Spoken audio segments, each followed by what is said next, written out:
الحمد لله وكفى وسلام على عباده الذين اصطفى خصوصا على محمد المصطفى وعلى آله وأصحابه أولي الصدق والصفاء. أما بعد فقد قال الله تبارك وتعالى جل جلاله في القرآن المجيد والفرقان الحميد: أعوذ بالله من الشيطان الرجيم. بسم الله الرحمن الرحيم. هو الأول والآخر والظاهر والباطن وهو بكل شيء عليم. صدق الله مولانا العظيم وبلغنا رسوله النبي الكريم ونحن على ذلك من الشاهدين والشاكرين والحمد لله رب العالمين. والصلاة والسلام عليك يا سيدي يا رسول الله وعلى آلك وأصحابك يا حبيب الله.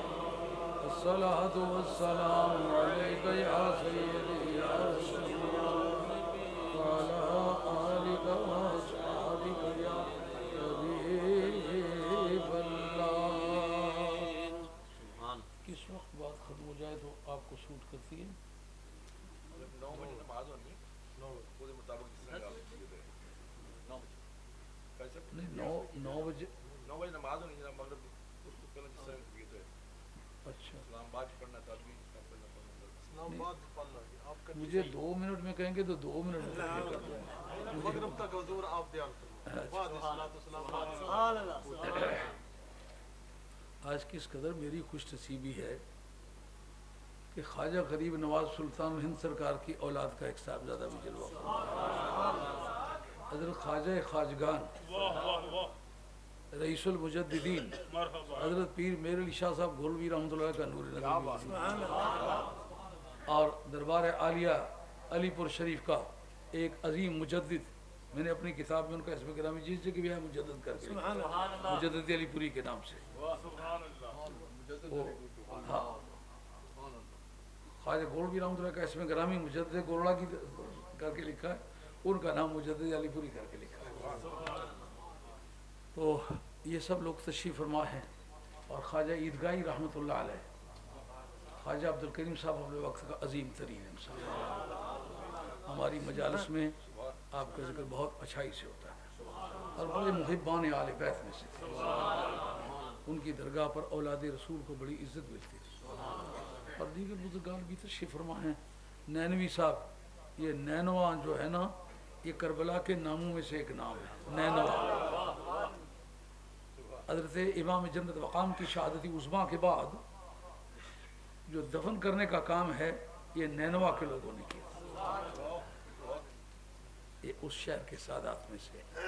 جب نینوا کا نام سنتا ہوں تو کلیجہ پھٹنے لگتا ہے کہ جس وقت شہزادہ رسول کی لاش مبارک بے کور و کفن پڑی ہوئی تھی، اس وقت جس شہر کے لوگوں نے آپ کی تجہیز و تکفین کا اہتمام کیا ہے وہ نینوا کے رہنے والے تھے. اور نینوا ہی کے لوگ اس بات کے راوی ہیں مسخ الرسول جبینہ کہ جنات آپ کا برسیہ پڑھ رہے تھے. مسخ الرسول جبینہ فلہ بریق فی الحدود. مسخ الرسول جبینہ فلہ بریق فی الحدود. ابواہ من اولیاء قریش جدہ خیر الجدود. ابھی وہ فرما رہے تھے کہ کوئی نبی بدصورت نہیں ہوتا، اور نبی کیا، نبی کے خاندان کے لوگ بھی بدصورت نہیں ہوتے. جن کی لاش پہ گھوڑے دوڑا دیے گئے، یہ ان کا حال بیان کرتا ہے. مسخ الرسول جبینہ فلہ بریق فی الحدود. حسین تیرے چہرے کی چمک بتاتی ہے کہ تمہیں دست مصطفیٰ نصیب ہوا ہے. معلوم ہوتا ہے کہ شہادت کے بعد بھی تیرے جد کریم نے میدان کربلا میں آ کے تیرے چہرے پہ ہاتھ پھیرا ہے. تیرے چہرے کی چمک شہادت دے رہی ہے کہ تو हुसैन।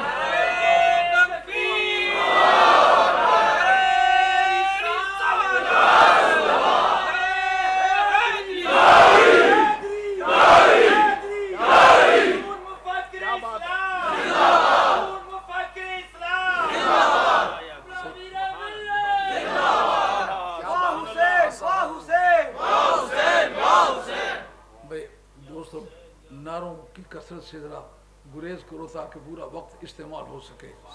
नारे से सहारा बड़ा मिलता है।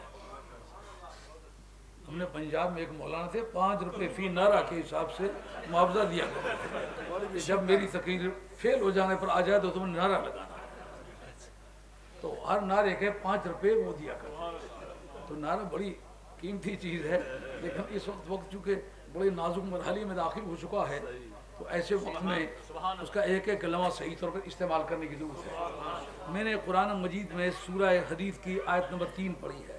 अगर आप बेज़ावी शरीफ देखें तो उसमें नंबर 4 लिखा होता है। तो इस नंबरिंग से आपको परेशानी नहीं होनी चाहिए, क्योंकि वो मज़हबन शाफ़ी हैं और इमाम शाफ़ी बिस्मिल्लाह शरीफ को हर सूरत का जुज़्व समझते हैं। तो वो पहली आयत बिस्मिल्लाह को शुमार करके इस आयत को चौथी आयत शुमार वगैरह नंबर वारी है। कुरान मजीद ने क्या बात कही है? हुवल अव्वलु वल आखिरु वल ज़ाहिरु वल बातिनु। अव्वल और आखिर के दरमियान जो वाव है, ये मुफरद की मुफरद पर अतफ के लिए है, और आखिरी वाव जो है वो भी मुफरद पर अतफ के लिए है। लेकिन ये दरमियान की वाव जो है ये मुरक्कब से मुरक्कब पर अतफ के लिए है। ये महबूब किबरिया सल्लल्लाहु अलैहि वसल्लम की ज़ात पाक वही अव्वल हैं, वही आखिर हैं, वही ज़ाहिर हैं, वही बातिन हैं। और ये तर्जमा बिल्कुल बजा तौर पर मुहद्दिसीन और मुफस्सिरीन ने किया है कि अल्लाह की ज़ात पाक, इसको न छेड़े। अब मैं बूढ़ा आदमी जूझ में गर्म होऊंगा ना, तो फिर मैं इंशाल्लाह मेरी आवाज़ ठीक हो आएगी। अब मैंने सन 50 में बोलना शुरू किया है, तो मेरे साथ खुद अब कोई क्या पाकिस्तान में क्या हिंदुस्तान में मेरे जितने भी क्लास फेलो थे, किसी भी अकीदे के थे, वो सारे अल्लाह को प्यारे हो चुके हैं। मैं अकेला ही रह गया, मेरा वक्त किस वक्त आने वाला है। तो बोला हूँ बेइंतहा, इसे आवाज़ में थकन है, तो ज़रा मैं आगे चलूँगा तो जूझू गर्म हो जाऊँगा। हैदरी ब्लड का आदमी गर्मी खाता ठीक है। तो अर्ज़ है इसका तर्जुमा अल्लाह अव्वल है, अल्लाह आखिर है, वो ज़ाहिर है, वो बातिन है। ये तर्जुमा भी सही है कि वही अव्वल हैं या सरकार अव्वल हैं, सरकार ही आखिर हैं, सरकार ही ज़ाहिर हैं, सरकार ही बातिन हैं, सरकार ही हर बात के जानने वाले हैं। अब ये किसने कही है? जिसका नाम है शाह अब्दुल हक मुहद्दिस देलवी। वो मेरे पास में किताब मदारिजुन नबूवत मौजूद है। वल्लाह अब्दुल लतीफ़ साहब नहीं आए हुए आज, भाग गए हैं। बहुत अच्छा किया। जिस तरह कोई आदमी तकरीर करके भाग जाता है, मुझे सख्त गिरा गुजरता है।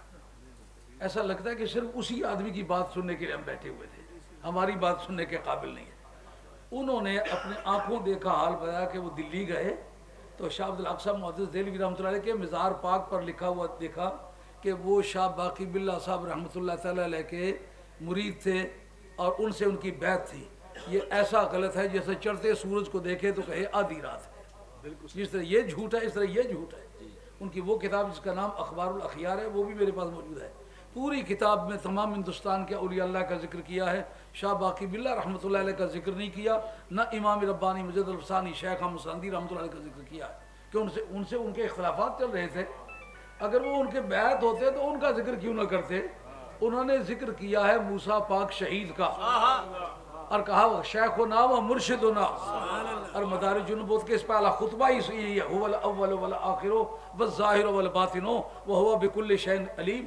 ये खुतबा जिक्र किया है शाह अब्दुल हक साहब ने, और इसमें चल करके कहते हैं कि अब अब्दुल हक बिन सैफुद्दीन कादरी